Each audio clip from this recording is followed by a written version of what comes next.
guys, what's up? I am here to talk to you about a little company called Chick-fil-A. If you haven't heard of Chick-fil-A, you've been living under a rock. So I'm here to talk to you about Chick-fil-A for one of two reasons. Number one, because I love Chick-fil-A. Who doesn't? And number two, I think it points to an important moral that Truett Cathy, the founder of Chick-fil-A, pointed to. So let's start the story. Let me set the scene real quick. May 23rd, 1946, in Hapsville, Georgia, a little town near Atlanta. Truett and his brother Ben had just come back from World War II. Like every veteran, they were seeking to they want to build something because there was actually nothing left because the Germans had just been trying to kill everyone, and so the Japanese, which seems to be like a constant habit of theirs.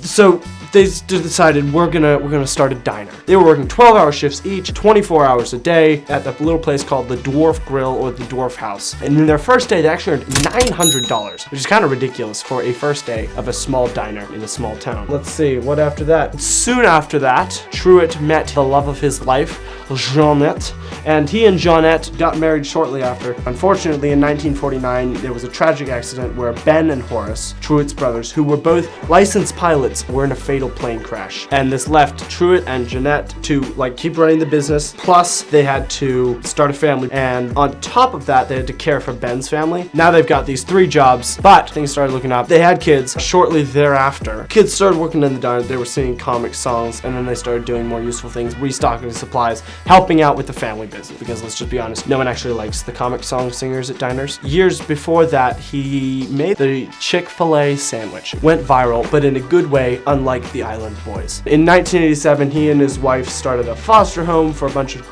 children. Thousands of children have been blessed by that, and he and his wife lived out the rest of their days caring for those kids. And he said in an interview, "I want to be remembered as a man who kept his priorities in order." Contrast it with Andrew Tate. So Andrew Tate has a bunch of benefits. Obviously, there's a lot of show for the camera, but I'm sure he is better than the internet wants you to believe he is. Truett Cathy was a man who kept his family first, which is why he has had generational success. If you see a man and he's standing there with his sons and his grandsons, and you're just this one-man army who's trying to conquer the world, you are doomed. And that's how cathedrals were built, is everyone was like, right, so for the next 350 years, we're all gonna be working on that building. And that's why they're so great and beautiful and as magnificent. Generational wealth built in the family, built in the men and the women who are gonna go out there and conquer the world with you. That's how you really have power. That's how you really take over the world. Contrast that with Andrew Tate, who is advertising like a go get as much as you can, as quick as you can,